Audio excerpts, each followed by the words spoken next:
welcome to this No2Nato meeting on the anniversary of the Al-Aqsa flood operation when Palestinian resistance fighters broke out of the Gaza prison camp. I'm Chris Williamson, and I'll be chairing this evening's meeting. Now, we've got three outstanding speakers tonight. First up is the fantastic Irish comedian, actor, writer and musician, Tig Hickey.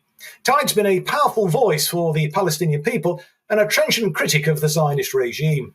Next up will be the British-Palestinian journalist and political analyst, Sami Khabib. Sami was born in Gaza, has previously reported on the ground from Gaza, and he's had first-hand experience of the brutality of Israel's occupation forces. Our final speaker will be the celebrated hip-hop artist and presenter on Mint Press News, Lowkey. Lowkey is one of the UK's foremost advocates of the Palestinian cause. Now, the response of the political class and the commentary by the corporate media to the events that unfolded on October the 7th last year has been nothing short of shameful. Both have routinely recycled Zionist propaganda about what happened and told barefaced lies to justify supporting a year-long genocide. The general election in Britain has made no difference to the diplomatic cover being given to Israel while it commits daily war crimes. Britain is still selling weapons to the Zionist entity to kill and maim Palestinians.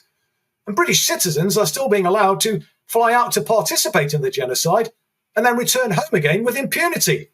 And anti-terrorist legislation is being used to intimidate and close down journalists and campaigners who dare to challenge the establishment's pro-Israel narrative. But despite the best endeavours of the Israel lobby and their supporters in Parliament and their stenographers in the corporate media, they've failed to convince the general public. Support for Palestine and opposition to Israel is at an all-time high amongst the general public. And the Zionist entity's economy is in meltdown. Last December, the Israel Population and Immigration Authority reported that 500,000 Israelis had already left the Zionist colony within 2 months of October the 7th. And that figure's only increased in 2024. The combination of labour shortages and the Red Sea blockade being imposed by Ansar Allah has already forced at least 46,000 businesses in Israel to close. And the Times of Israel reported on the 18th of July that Business Data Israel said that figure will increase to 60,000 by the end of the year. Now, just a quick word about Ansar Allah's blockade against Israeli ships and any others going to or coming from Israel. This is in compliance with international law.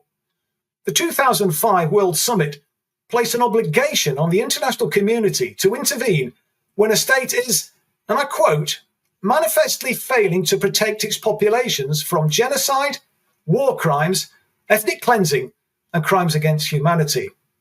In other words, everything that Israel is guilty of. And this obligation is known as the responsibility to protect, often referred to as R2P. But rather than joining Ansar Allah in implementing the R2P obligation, Britain and the United States have bombed them instead. However, this has failed to dent Ansar Allah's resolve, and the blockade remains in place. And now that Israel's opened another front against Hezbollah in Lebanon, all of its ports could soon be inoperative, notably Haifa. The port of Eilat has already declared bankruptcy in July. So despite the shameful collaboration with Israel by the West politicians, the Zionist entity could be on the brink of collapse. International public opinion has moved decisively against Israel despite the cover it's been given by the political class and the media. So our task is to maintain the pressure on our useless politicians and expose the lies consistently peddled by the corporate media. And that's what we intend to do tonight. So let me invite our first speaker, Tig Hickey, to open the proceedings. Thanks a million, Chris. It's an honour to be here. Yeah, I suppose just from the very outset in October, we had that sense straight away of, I think Claire Daly, the Irish politician who we're very proud of here, described it wonderfully as, you know, Palestinians die, but Israelis are killed. We hear the names of Israelis. Their names are constantly told to us when we're talking about hostages or the Israelis who have been killed. Palestinians are just statistics. And I was lucky enough to be in Qatar in last December at Al Jazeera, and many of their journalists did a deep dive on CNN and BBC, and they actually gave us a presentation of the sometimes subtle and sometimes not so subtle ways that the mainstream media here in the West will report on the so-called conflict. And it's, as I say, it's that type of thing where it seems like only one group of people are capable of being victims. And Palestinians are always treated with that kind of degree of suspicion that they are somehow involved in, terrorism.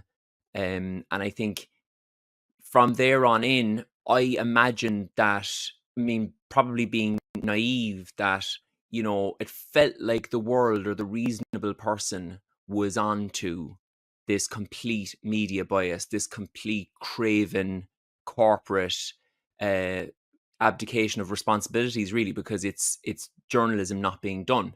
As the great Julian Assange has pointed out, it's the media not doing its job is directly responsible for at least the last 50 years of war on Earth. And you would imagine that if Al Jazeera are calling it out and everyone with a mobile phone can see that the media is not portraying things in a reasonable way whatsoever, is complicit, and we'll hopefully come back to this towards the end, is actually complicit in manufacturing consent for a genocide, that they would start to cut it out. But actually, the opposite happened. It feels like with every passing month, the propaganda from these mainstream media outlets continues right up until today. So I found myself doing a little bit of research earlier on, knowing that I was going to be speaking to you guys. And there's a headline in The Guardian today, literally today, which says, Benjamin Netanyahu considering mass clearance of northern Gaza. Now, this is the so-called paper. As an Irish person, we would always look to The Guardian as the one that we could maybe think was somewhat reasonable, maybe left-leaning. And it is manufacturing consent for ethnic cleansing today. It's just absolutely extraordinary to me that they will still be so craven, that they're obviously under so much pressure from corporate interests, that they will persist with this dehumanizing of Palestinian life. And again, I repeat it, an attempt to manufacture consent. I have to say, where I'm hopeful is when I listen to the likes of Craig Mockiber, the human rights lawyer, who has stated several times in an article and in interviews that he has done, that there is an opportunity here to pursue maybe bringing these media outlets to justice, that they are directly complicit. I think he talks about there being 3 pillars, and these 3 pillars being necessary for genocide to happen.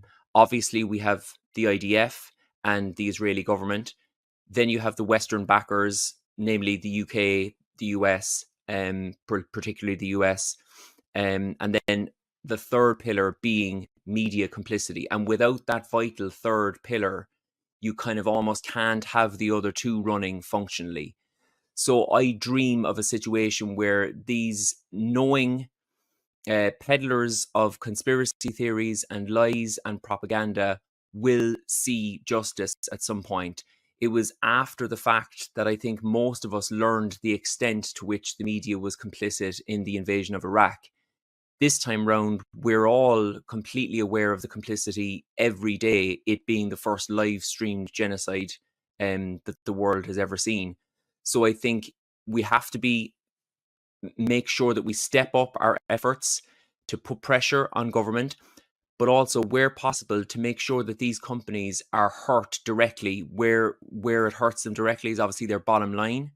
That we should be boycotting them, that they would feel the full force of an economic boycott, but also where possible, if they can be tried for complicity in genocide, I think that would only be right and fair, because it's not like they're reporting from some sort of place of not knowing. This is the Zionist regime has always been propped up by media lies. That's the nature of a settler colonial project. You need to ethnically cleanse, you need to destroy the indigenous population, and then you need to lie about it. And you can't do that without the media. So I think we can also take a lot from the Irish example. And I think I'm obviously biased there being Irish, but, we dealt with all this stuff, not so long ago as well. So that's why we're very familiar with it, and our kind of heads, our ears prick up when we hear this type of manufacturing consent. During the Troubles in the North, for instance, as just one example of many, there was an attempt in the British media at the time to try and frame the conflict in the North as a religious conflict.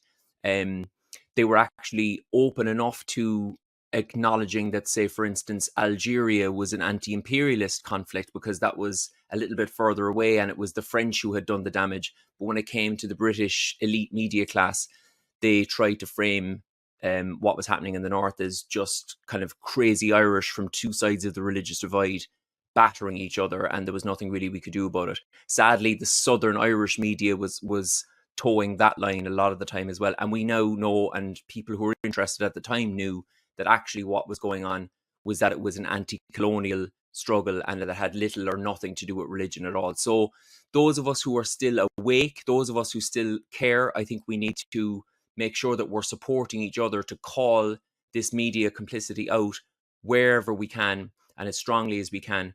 And as I say, going forward, the dream is that these people will see justice, just as the war criminals in Israel and the US.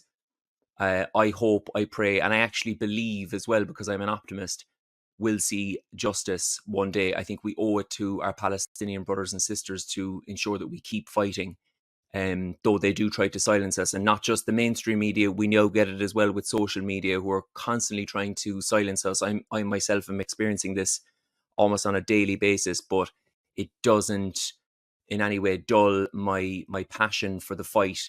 We keep going and keep finding new avenues. Well, thanks very much indeed, Tig, and we really do appreciate everything that you've been doing to support the Palestinian cause. I was struck when I've been in Ireland and had a trip down the Falls Road to see the number of murals in support of the Palestinian people. And it's great to see the level of political awareness, I think, amongst the Irish, and the support amongst the general public for justice for Palestine and hostility towards Israel. And I've seen some of your politicians really giving the Israeli ambassador a really tough time. If only we had some politicians like that in Britain, it would be wonderful to see. But what do you put that down to, Tig? The fact that the Irish do seem more engaged, and indeed their politicians seem more willing to speak out and in support of justice in a way in which we could only, at the moment, with the political class we have in Britain, only dream about. What is it about the Irish, do you think, that sort of singles them out? Well, I mean, I would have lots to complain about in terms of the Southern Irish media and political class, but I still take your compliments. I readily take them there about Ireland, because I do think we are a little bit of a cut above. And what has happened recently with Palestine, I think, is that it has made us reconsider and get back in touch with our colonial past. At the end of the day, an Irish person aware of where we've come from, the colonial past, the dehumanization, the being labeled as terrorists, we have so much more in common with Palestinians than we do with French, British, or German. The colonial experience is in our DNA and it's in our bones. So that's what you see in Belfast, which is, as you say, the perfect example of it, that the type of Irish republicanism that I've always been attracted to, it's never been narrow. It's never been, we need to get the British out and then we'll have our own little ethno-national Irish kind of state here and we'll do our own thing and play our own ancient games. It's always been outward and forward looking. It's always been internationalist. So as long as I'm reading Irish Republicans and spending time with them, I have always been aware of Cuba, South Africa, Palestine, and oppressed peoples around the world. So I just feel like Gaza has changed the world. The last year has changed the world forever. And I think I'm really glad to say that in Ireland, people who might have been on the fence and were maybe pursuing a more Western, capitalist, individualist kind of lifestyle or ideology have had their minds focused on the fact that, no, we Irish, we've always been on the side of the oppressed and we need to stand up and be counted now. I think we're unusual insofar as the European experience goes, as very few European countries can have any real sense of empathy and understanding of what's going on in Palestine right now. So that's why we need to take a lead. And that's why here We're pushing for a thing called the Occupied Territories Bill to be enacted, which would criminalise trade with occupied territories, not just in Palestine, but around the world. And we're hoping to get that bill passed in the foreseeable future. So Ireland needs to take the lead, because we get it, we understand, Chris. The British political class are going in the opposite direction, and they're trying to, outlaw the boycott, divestment, and sanctions initiative. But I think the ability of the politicians and the stenographers in the corporate media, their ability to influence public opinion has been virtually eliminated, I think, in many ways, because of the advent of social media, which is, it's not perfect, it's a blessing and a curse, but and the emergence of new independent platforms. I mean, George Galloway, for example, obviously involved in No2Nato, leader of the Workers' Party, has a huge platform with the mother of all talk shows, the Moats program. But there are many others, smaller ones with maybe not quite as many viewers that George has, who are actually spreading the truth. And so the ability of the corporate media to lead people by the nose in a particular direction has really been almost eliminated now. And that's why I think maybe the general public are perhaps catching up with Ireland and really around the world. The politicians are so out of touch with where the people are. Now, I think, public opinion, I don't know whether you agree with this, Tig, but seems to have moved decisively now in support of the Palestinian people and totally against Israel and everything that it stands for. Absolutely. Everything that you just said, I agree with. And I have two comments to make on it. Because on the one side, even though you're correct, it's bizarre that there hasn't been more changes on the ground. And that's a frustrating thing that, as you say, it feels like the ordinary person who has access to a smartphone knows that what CNN and BBC are telling them is bullshit. So that's a fact, right? So it's almost like the social media is correcting the propaganda as you go.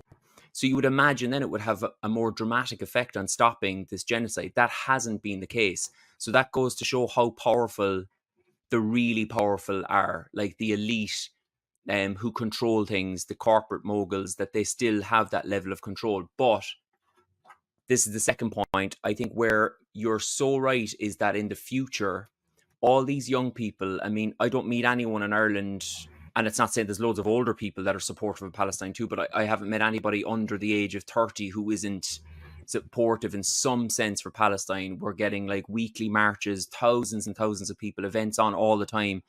And if that's Ireland, I know that's obviously we're, seen as a pro-Palestine country, but you're seeing it all over Europe. You're seeing marches. I mean, London marches are incredible to watch. I've been invited to marches in Manchester, and it's up and down Europe, and it's obviously happening in the States as well. And I think all those young people, the politicians, are going to be looking for their votes the next time round. Yes. And it feels like the kind of that colossus, of the Zionism myth, I think, has been broken forever.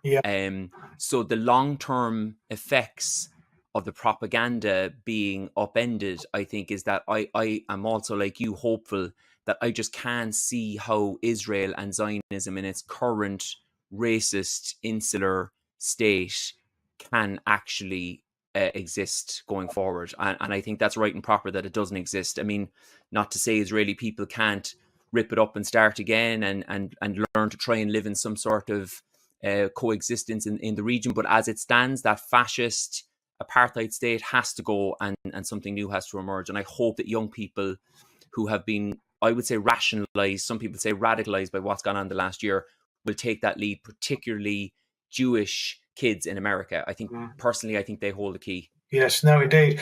What we need to do, I think, is get our act together politically, because clearly there's huge support for the Palestinian cause, and I think actually huge opposition to the kind of economic direction that the political class have taken us in Britain and across Europe, and indeed in the United States as well. And the Labour, we've just had a general election, as you know, Tig, in the UK, and Labour has won a landslide majority with less than 20% of the overall number of voters supporting them, and that's a failing, really, I think, on on us, really, in terms of getting our political act together. And we need to do better than that, I think, the next election. So thanks very much indeed, Tadgh, for joining us this evening. Obviously, you'll stick around for a bit longer, I'm sure, and maybe we'll continue the discussion a little bit after we've heard from our next speaker, Sami Khabib. Sami, in fact, was a candidate in the general election, but as I was saying in the introduction, Sami is a British Palestinian journalist and somebody who was born in Gaza and, as I said, has experienced firsthand the brutality of the Israeli occupation forces. So we're absolutely delighted and privileged to have you join us this evening, Sami. Thank you for taking the time out. Well, I studied media bias. And I focused on the BBC. I focused on both, I would say, the liberal and the conservatives media. When it comes to Israel, Palestine, there's nothing as such as, liberal or conservative media. They are all pro-Israeli. There is massive bias to the Israeli narrative. There's a total blackout and negligence to the Palestinian narrative. And maybe you've seen the box of Gregory File from Glasgow University Media Group, Bad News and More Bad News from Israel, where they clearly give examples of bias through the first Intifada, where British media is totally adopting the Israel narrative and ignoring the Palestinian narratives.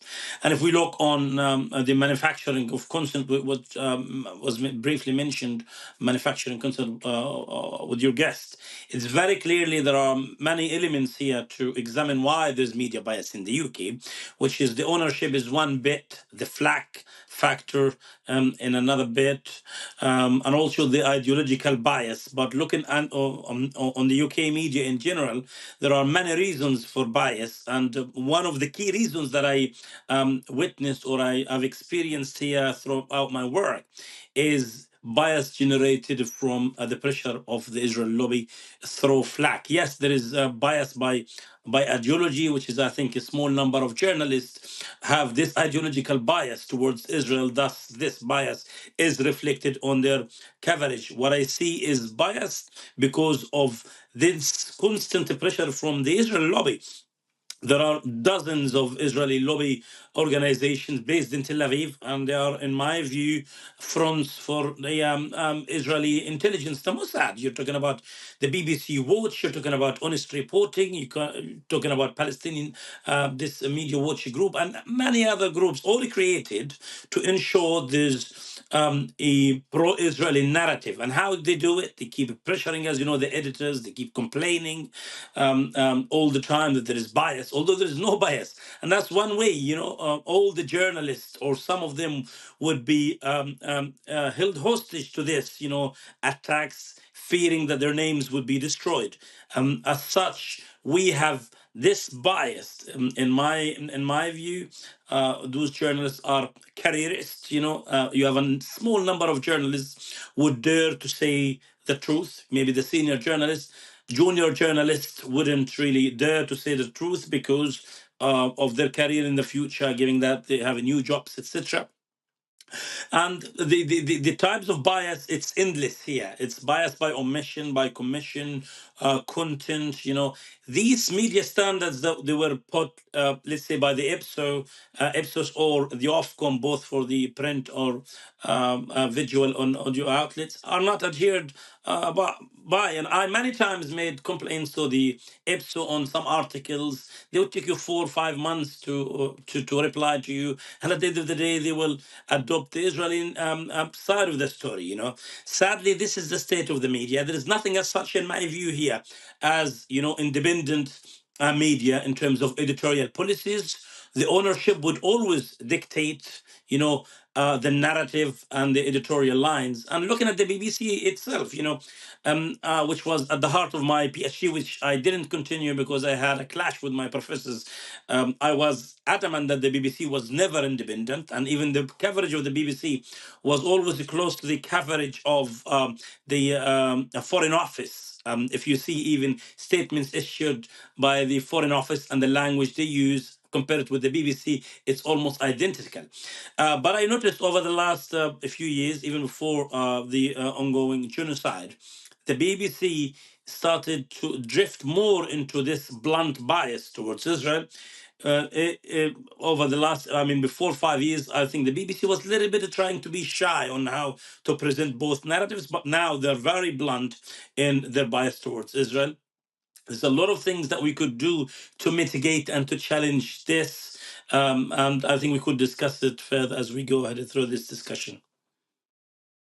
Thanks, Sami. I mean, you talked about the role of journalists, and I remember the most celebrated journalist who was treated abominably is, of course, Julian Assange, and he actually referred to some of the journalists as war criminals, actually, complicit in the war crimes, complicit in actually manufacturing consent, as you say, for intervention in Afghanistan, in Iraq, and so on. I mean, he said, if war can be started by lies, then peace can be started by truth. Why do you think the journalists are so complicit? I mean, journalism should be an honourable profession. I think you are an honourable person, an honourable journalist. You sort of, uphold the tradition of what, journalism should be about, Sami. Why is it, do you think, that journalists are so dreadful, and particularly in relation to the question of Israel and Palestine? Percent of world media, in general. So the issue here, if we have journalists who are not careerists, then you would start to have this really real journalism. But in this case, in the UK, I don't see real journalism here. I don't see it. And just name me one. Maybe there are like a few journalists who are able to speak out, but the outlets wouldn't allow them. I mean, if somebody in the BBC would speak and say something now out that would upset the Israeli lobby, you would have this organization that I mentioned, the Israel organization, complaining to the editorial boards within the BBC or the editors. Then the editors would curb and would speak to that journalist and would not allow such stories. So the issue is not only journalists, but also the outlets. So the ownership for private outlets is one thing, but the state-owned media is another thing. And I always say the BBC is a state-owned media, although like I was challenged many times now, the BBC is independent, etc. But it's not independent, despite, it's some sort of independency here or there. It's still, the taxpayers pay this annual fee for it. And as far as the government is working to get this money for the BBC is still not independent, and that's why we have this bias. And the BBC's narrative, is always, as I said, in line of what the establishment want. Anyone can compare, the press releases of the Foreign Office with the coverage of the BBC. You will see no difference. It's almost the same in terms of this bias. And having studied even the American side as well, where we've seen how the Israel lobby established organizations there to even cast doubt on the Palestinian narrative. Even all the videos you see these days, you'll see comments on the media saying this is Pallywood, like Hollywood, which is all lies. So even we're being the victims here, we're being attacked, we're being under this genocide, and they're trying to spread this sort of cynicism and doubt that we are not the victims, that we are lying, that we are fabricating this. This is almost what the Israel lobby is doing these days. And as far as journalism is concerned, if we don't stand up here and as alternative media outlets, or as I would say advocacy groups, to expose those, I would say, journalists. And I always, have a strategy in my work, which is name and shame. And when October the 7th took place, and after that, a few weeks, I saw the bias within the Times, the Mirror, and the total negligence of the Palestinian stories, I started to name and shame politicians as well as journalists who were ignoring the Palestinian side of the story, who were not even considering the Palestinians as victims, and most of the times were considering the Israelis as victims. They don't even come to see who was killed there. We're not even numbers for them. Just numbers. 500 Palestinians were killed, 600. They don't even mention, some sort of backgrounds. And, background in journalism and context is a key.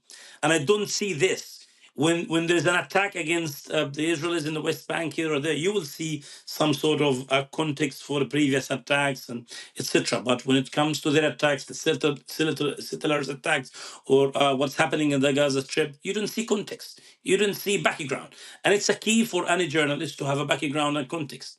And context is a key, but it's being ignored by those outlets. So, in my view, I don't see real journalism in the UK. The journalism in its worst, time here. You've got this Talk TV now. You got GB News and those crazy shows that I've never imagined such crazy media outlets and journalists to be now in the forefront of the media outlets in the UK. And I think the IFJ, the International Union of Journalists, should move, to curb into these outlets. They should not even be affiliated to International Union of Journalists or federations. Even the NUJ in this country should take an action against those journalists. Yeah, I mean, they bring shame on the whole kind of notion of journalism. But Sameh, do you think it's just down to careerism then that the corporate journalists are so bad? Is that it? They just want to protect their career like the politicians? Yeah, it's the flack. This is the element. We got the flack that is mentioned by manufacturing consent of Noam Chomsky's book. Okay, and it's here. It's the self-censorship that is being adopted by journalists because of the Israel lobby attacks. If the Israel lobby is attacking all the time, attacking you, if you are not a principled, politician or journalist, and we know it here, it's like, look at the Labour politicians these days. All of them are like this. They are they're not loyal to the idea of being, part of this democracy to serve their constituents as politicians, let alone also journalists who are not loyal to the fact that journalism require, this free press, or context, balance, accuracy, objectivity, impartiality. They're not. They're not adopting to this. And part of them are lobbied. They've been lobbied for many years, working even for the Israel lobby. Many journalists are embedded, in my view, by Israeli intelligence and Mossad in this country. I don't rule out, even if they can consider me as a conspiracy theorist, but it's a fact here. Look at those small media outlets that are run by Israelis here, who are trying to create this flack factor to pressure journalists, editors, and media outlets who are trying to speak out. So those journalists who are not really adhering to the facts are just avoiding being real journalists here. And I think, as I said earlier, the UK's journalism in its worst time, and I think there got to be something here, maybe like some sort of advocacy for these international union of journalists to discredit those outlets. There should be some sort of a criteria created by us as the alternative politicians or media to expose this. Yeah, no, absolutely.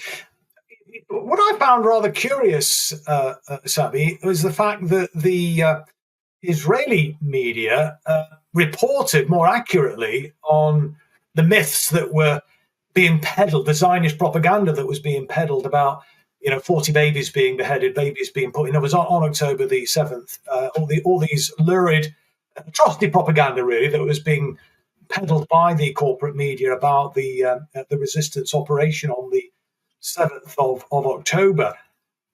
How do you account for that? That the Israeli newspapers are providing a more accurate picture of the reality than the British media and the media in other European and the United States. The rhetoric of anti-Semitism over the last 10 years, where we've seen the Israel lobby trying to enforce a certain, the definition of anti-Semitism, and the fact that they were trying to show and to demonstrate that, anti-Zionism is anti-Semitism, created this self-censorship within this sphere of media and journalism. As such, when you have such a story now in Israel being, debunked by Israeli media about these massacres on October the 7th, and many of these were reported as fake by the Israeli media. No one dares here to say the truth and to revisit what happened, to speak about it. So who is imposing the agenda here on these editorial boards? I don't know. And I wonder why this is happening. I still have, I still need answers for this. But my conclusion, over the last 10 years in this country, we have seen this rise of, of the issue of trying to enforce a certain anti-Semitism. So anyone trying to come close to such topics would think that if trying to, have doubts on such stories, maybe would be linked to having doubts on the Holocaust. That's why the journalists would avoid, speaking about such issues. Although the Israelis were, maybe Israeli media were like, I would say, courageous enough to debunk and denounce their own, army and the media and on those fake reports that were mentioned by I-24, which is an Israeli state TV, which was in minutes was adopted by the Times, by the Mirror, and all the outlets in this country. Well, of course, Shalom Aloni, that famous quote from 20 odd years ago when she was on Democracy Now being interviewed. I'm sure you've seen it, Sameh. It's been circulating around the internet for many years now. When she was asked a question about anti-Semitism, she said, "Oh, it's a trick. We always use it. Anti-Semitism and Holocaust denial is a trick that we use whenever Israel comes under attack or criticism from worldwide public opinion." But Sameh, just say a word to him. And obviously, you've had first-hand experience, as I was saying, of the brutality of the Israeli occupation forces. How do the Palestinian people keep going? I mean, their resilience, their tenacity is really inspirational, frankly. We're very strong people. We're very steadfast. I've lived through the first Intifada. I've experienced firsthand, the first Intifada for many years. I've witnessed how the Israelis were storming into our homes, terrorizing us, scaring us, me, my family. I was wounded in the second Intifada. I was shot in my leg.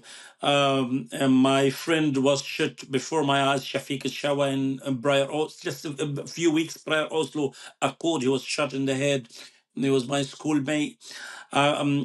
We've seen a lot in our lives, I mean, even this, sometimes when I'm being attacked and criticized by Israel lobby in this country, I laugh, I'm that sort of guy. And I congratulate you on being the same, by the way, Chris, because I've known what you've been through, even the Bristol University professor Miller, I think you've been through a lot like us, but you're still strong and steadfast here. So as people who live there, as people who saw all this horrifying, life, we're still strong. And I don't think the Israelis will be able to achieve anything in the Gaza Strip. People are coping now. I talk to many friends and family over there. They're coping with what's happening now. Yes, there's a genocide, but they're not willing to relocate or to escape to Egypt. And that's the plan of the Israelis as of now. This, famine and starvation, that is this man-made famine that is being doctored and engineered by the Israelis to push them towards Egypt would not succeed. Israelis are betting that, by creating these hardships for people, they would go and escape to Egypt, but it's not going to happen. Looking at my generation now living in the Gaza Strip, they have experienced the first Intifada, the second Intifada, the Intifada of the tunnel.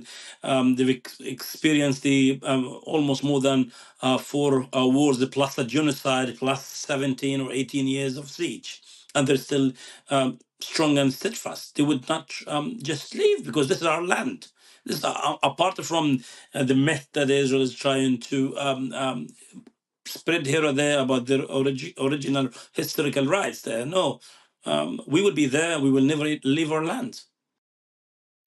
Well, I can say this, Sameh, you very kindly said that, and indeed put myself and David Miller in the same category as you, and I don't think we are, actually, and it's people like you, Sameh, that gives us the strength and the inspiration, really, to keep going in the way in which we do. And, I've always felt, and I've said this many times, that, when I was a member of Parliament, when you have a political platform, you have an obligation to stand up for what's right, to do the right thing. And regrettably, everybody else that I came across in Parliament when I was there it turns out that they put their career first. And I always used to say, you know, if you treat your role as a member of parliament as a career or a job, you start making decisions based on what's good for your career, what's good for your, you know, your job, as it were, and protecting that. And regrettably, that's the way they've operated. And you know, this is where, you know, makes people like me and George Galloway, I suppose, you know, very different from the rest of them. The thing is, we need to get more people like George Galloway and people like you, obviously, Sammy. I know you stood in the full Parliament last time. We need to get you on those green benches in Parliament so that we can really start making the desperate changes that are needed in this country. But before I bring Lowkey in as our final speaker, I just wonder if we could get maybe Tig back on the screen, just see whether Tig has got any comments or any response to what we've just heard from Sammy. Yeah, well, it was an honor listening to Sammy there, and I think that puts it in perspective in terms of resilience, as you quite rightly said, Chris. Like I just see us, you and I, as kind of allies to this very, very righteous cause. And in terms of resilience, I've never experienced anything like it in my life from my Palestinian friends here in Ireland. It's beyond resilience. I don't have words for it. I think we don't have words for the scale of horror that's going on for Palestinians, and we actually also don't have the vocabulary to describe the resilience and the strength and the perseverance that they have. But the only other thing I wanted to add, something that I was going to say earlier, was, you know, if you were looking for one example to sum up the media complicity, or, you know, complicity by omission, I think, as Sammy put it, or just abdication of responsibility. You know, I was just considering again today the fact that when the ICJ case was happening and South Africa were putting its arguments across on that first day, and I remember I was driving home from a gig and I had Al Jazeera in the car, like the audio, I was listening to it, and I was so moved because the arguments were just so unequivocal, they were so powerful. And I just thought, this is such a wonderful opportunity for anybody who's on the fence, even people in my own life, family and friends, if they can just hear these arguments. They're so well put across, they're indubitable.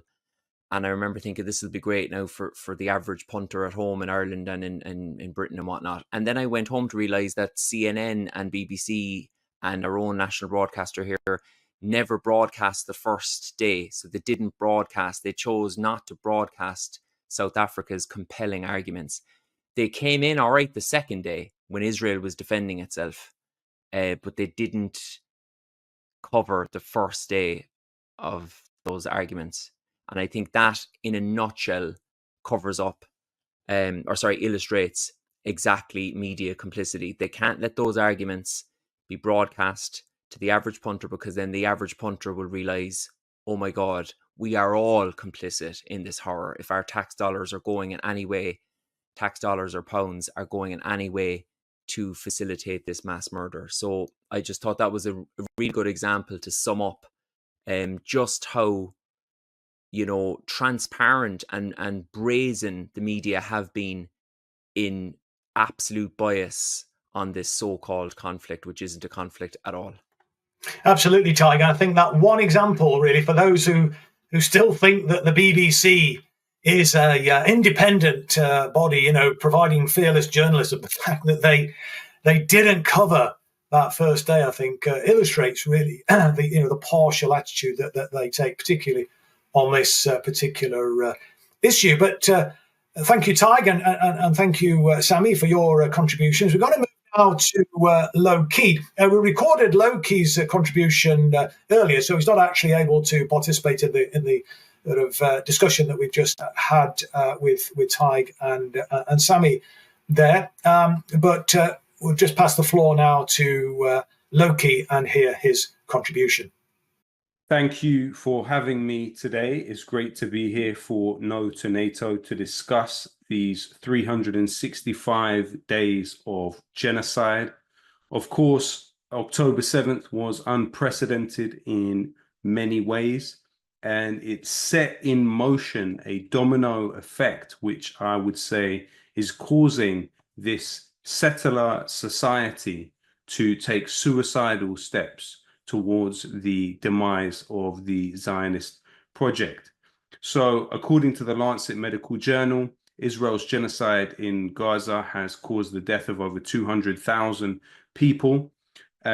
whether that's directly or indirectly.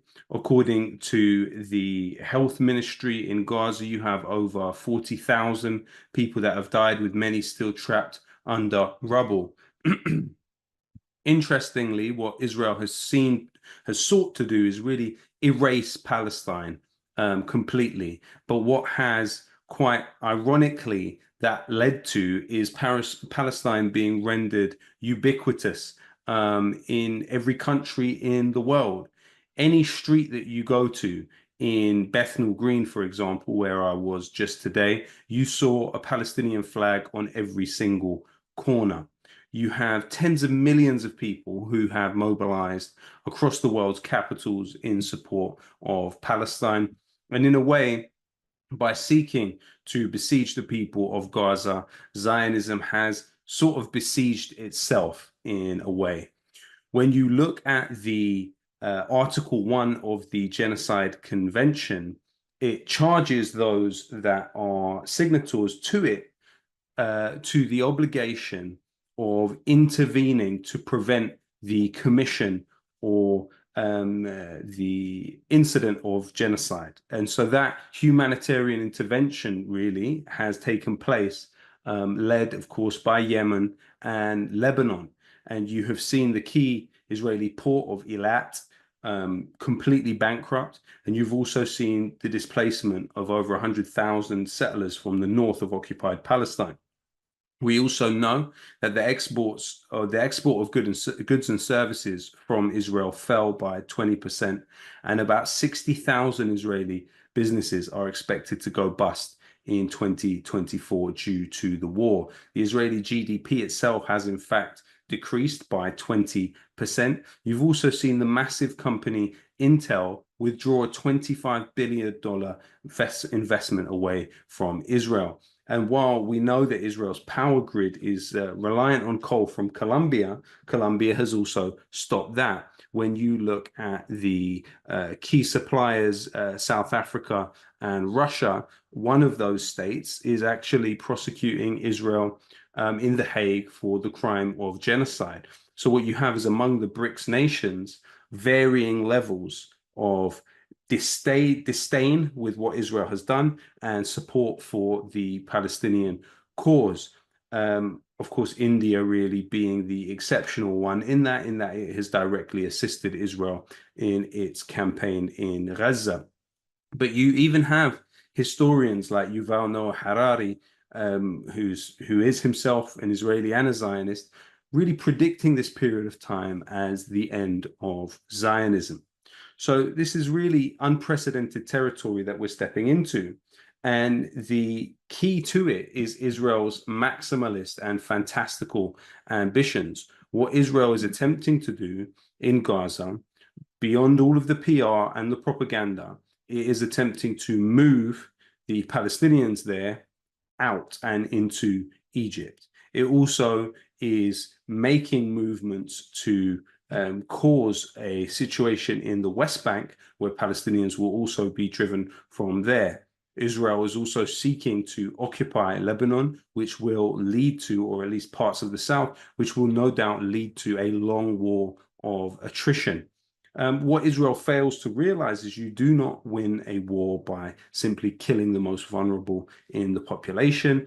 You actually win the war by convincing the largest number of people of your viewpoint. And that's something that Israel has decidedly lost, whether that's in Gaza or in Lebanon, in elsewhere. And now Israel is threatening action against Iran. And the real question is, will these outlandish and maximalist and fantastical aims be realized, and can they be realized? You're seeing really the death of the quote-unquote international order, whereby people would gesture towards international law as somehow a guide in what they are doing. But no one needs to respect international law anymore, because the United States and Israel clearly do not. They have burnt it. When you even look at the policies that Israel has taken vis-a-vis Lebanon, Is it now to be normalized that people will be able to insinuate themselves directly into the supply chain and plant explosives in objects that are later used and explode either randomly or with the aim of hurting people from particular groups? All of these things Israel has done and is really acting in ways that we have not seen before. And the truth, I guess, is that the United States has given it a completely blank check to do what it wants, and mass murder is ultimately the essence of Zionism. Historically, Israel is believed to have carried out assassinations in at least 18 states, from Italy to Cyprus, to France, to Greece, Norway, Germany, the UAE, Egypt, Jordan, Uruguay, Lebanon, Brazil, Tunisia, Belgium, Malta, Malaysia, Syria, and Iran. And, this is just the tip of the iceberg. More children were killed in Gaza in 4 months than in 4 years of worldwide wars. Over 1,000 in Lebanon were killed in 1 week, for example. And, Israel is literally just setting itself up for isolation going forward. In a way, the region is now split between the axis of resistance and the axis of assistance. And the axis of resistance is in a constant state of war with Israel and facing the consequences for standing with and supporting Gaza. But the axis of assistance is more insidious, and people should really keep an eye on what it's doing, because you have Saudi Arabia, the UAE, and Jordan working together to provide a land bridge to circumvent the Yemeni blockade of the Red Sea, to directly support Israel by exporting to it. You also have those states like the UAE, for example, through its state-owned arms organization, arms company, the Edge Group, directly invested in an Israeli company that manages quote-unquote Israeli airspace, Highlander Aviation. When you look at the UAE and Saudi Arabia, they've both invested massively into this affinity group, Affinity Partners, which is an investment firm owned by Jared Kushner, but again, funded with Saudi and UAE money. Now, that money has been invested in, number one, Israel's largest vehicle manufacturer, Shlomo Group, which also builds the ships for the Israeli Navy, and also the Affinity Partners has invested in one of the top shareholders in Elbit Systems. So what we're talking about is Gulf money going directly into Israeli military infrastructure and helping it in its campaign to subjugate Gaza and subjugate Lebanon. But the long-term plan, and it's important that we're clear about what Israel's objectives in the region will be. Number one, it's depopulating Gaza. It's also depopulating the West Bank. It's also replacing Al-Aqsa with what they call the Solomon's Temple. But then in addition to that, what they want to do is change the culture within particularly Lebanon, Yemen, probably Iraq and Syria too. So they want to, in the case of Lebanon, get rid of Hezbollah and also commandeer the curriculum against the population. So apply really the UAE model onto Lebanon, and they will seek the UAE and Saudi to help them in that projection of power, and they will seek to do that in other places in the region too, in order to work generationally on producing people who are not bonded and wedded to the Palestinians. So that's really the long-term aims of Israel with this, but it will require permanent war and a war of attrition. So unfortunately, we've been through seriously dark days throughout this year, but it seems, are entering into darker days. So I hope that everyone watching this can do what they can to prepare in this country to escalate as much as possible in support of not only the Palestinian people, but also the people of Lebanon in this horrific war. Thank you very much for having me.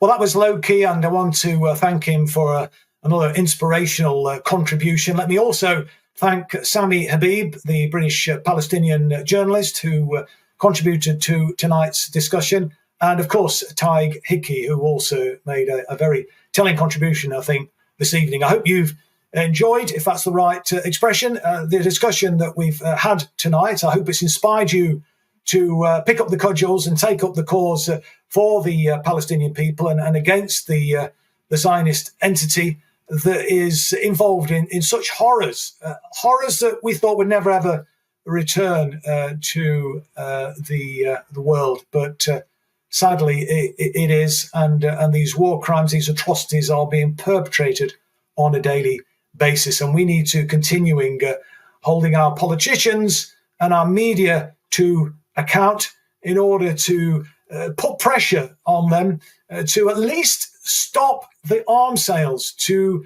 Israel. It's outrageous that Britain is still selling arms to Israel to commit a genocide in Gaza, to kill and maim tens of thousands of Palestinian people. We know that they've suspended the licenses for a handful of export licenses to Israel for arms sales to Israel, but this is just performative. It should be entirely stopped, and we need to be demanding more than that. I mean, the reality is we want to see a ceasefire, we want to see an end to the arms sales, and we want to isolate Israel. There should be a complete trade embargo, and Israel should be completely isolated from the civilized world. And so that must be our mission. We must redouble our efforts to achieve that goal. And I'm sure with the level of support that we're seeing, which is growing all the time in the country and around the world, that we will in the end prevail. As Martin Luther King once said, the arc of the moral universe is long, but in the end it bends towards justice, and we need to secure justice for the Palestinian people. So thanks for watching, and hopefully you'll join us again at the next broadcast of No2Nato.